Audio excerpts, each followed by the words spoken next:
Today, we are discussing a vision for Uttarakhand that will not only safeguard our faith but also provide it with a modern policy identity. Our proposal is to designate the stretch connecting Rishikesh, Haridwar and Devprayag as a Sacred Spiritual Protection Area (SSPA). This step directly aligns the state's vision with the central government's initiatives for Kumbh 2027. We envision a corridor where tradition meets planned development. This proposal is not merely a religious demand, it is a comprehensive administrative reform to secure the dignity of Devbhoomi for future generations. Our core mantra for the policy is transition, not confrontation, and regulation, not prohibition. We do not intend to terminate anyone's legitimate business or livelihood. Instead, we propose location regulation, governing the location and nature of outlets. Our objective is to create a legally and constitutionally sound framework that withstands judicial scrutiny. Administrative practicality and inclusive dialogue with all affected stakeholders form the backbone of this policy. Kumbh 2027 is not just a religious gathering, it can serve as a massive economic engine for Uttarakhand. Looking at the 2019 Prayagraj Kumbh data, an economic impact of approximately 1.5 lakh crore rupees was observed. Direct tax revenue from GST and VAT alone exceeded 500 crore rupees. By making this corridor liquor-free and spiritually fortified, we will generate long-term economic benefits and global respect that far outweigh the revenue from a few excise licenses. Footfall during Kumbh 2027 is expected to break all previous records. Rishikesh, Haridwar and Devprayag are the spiritual heart of the Ganga, yet the current presence of liquor and meat shops contradicts our global image and the sentiments of devotees. Now is the time to define a clear religious corridor that aligns with the centre's existing policy framework. We need policy continuity that extends far beyond the grand event of the Kumbh.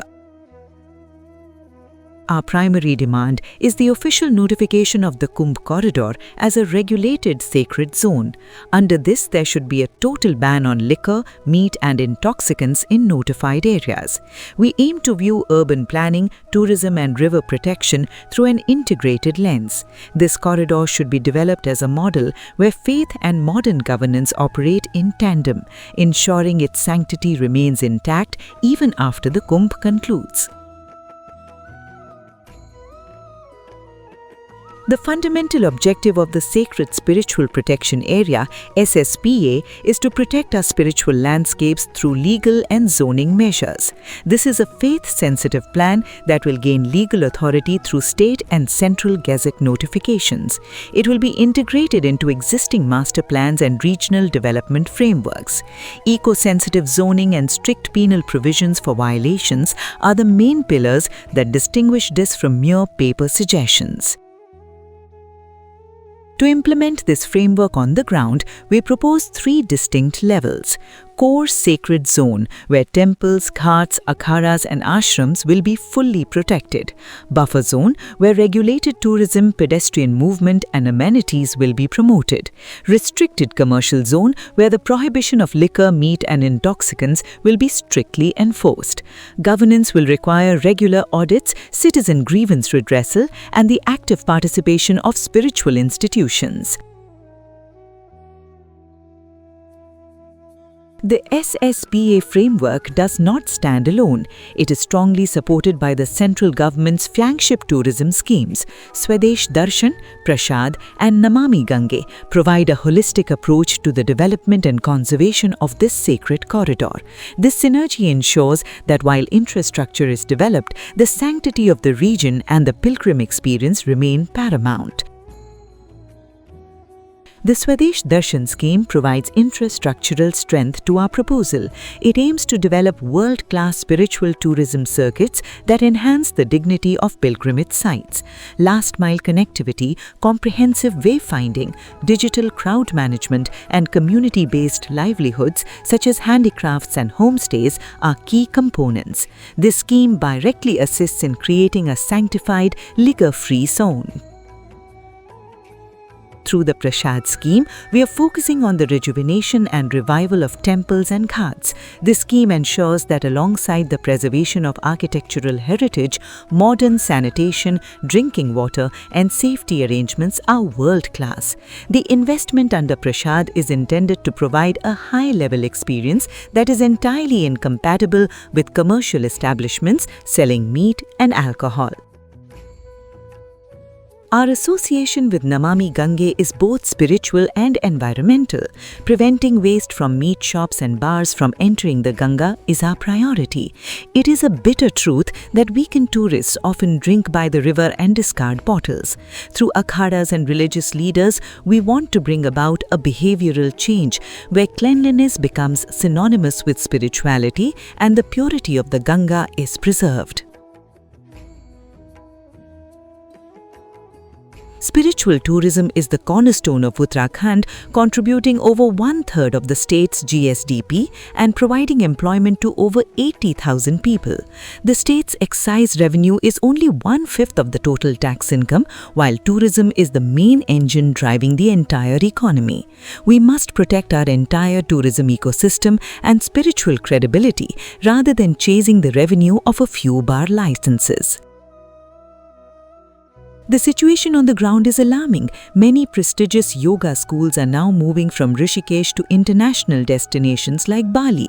Operators believe that increasing over-commercialization, drugs and alcohol have destroyed the peace that foreign students come here to find. When we lose the trust of these global seekers, we lose more than just a tourist. We lose the backbone of our sustainable tourism revenue. Our spiritual brand is currently battling a dual crisis of overcrowding and indecent behavior. The rising dominance of weekend party tourism is destroying the sanctity of areas like Tapovan and Lakshman Jhula. International media headlines are now warning that Rishikesh is losing its true identity. The disillusionment of serious seekers is a major threat to our global spiritual image and long-term revenue stability. The statistics bear witness. One foreign yoga student contributes approximately 1.65 lakh rupees to the state economy while placing minimal burden on law and order. In contrast, 10 weekend tourists together contribute only 70,000 rupees, while their policing and cleaning costs are much higher.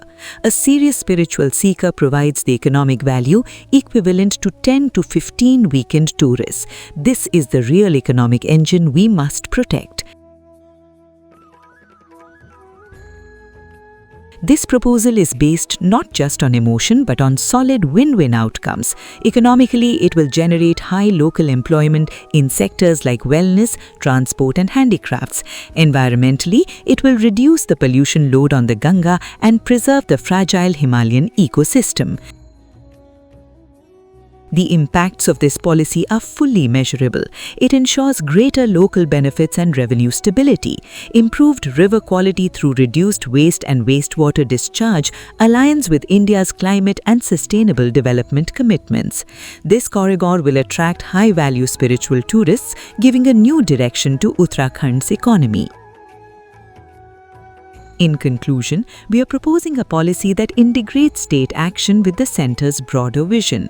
Declaring Rishikesh, Haridwar and Bev Prayag as a sacred spiritual corridor will make Uttarakhand a global model for faith-based sustainable development.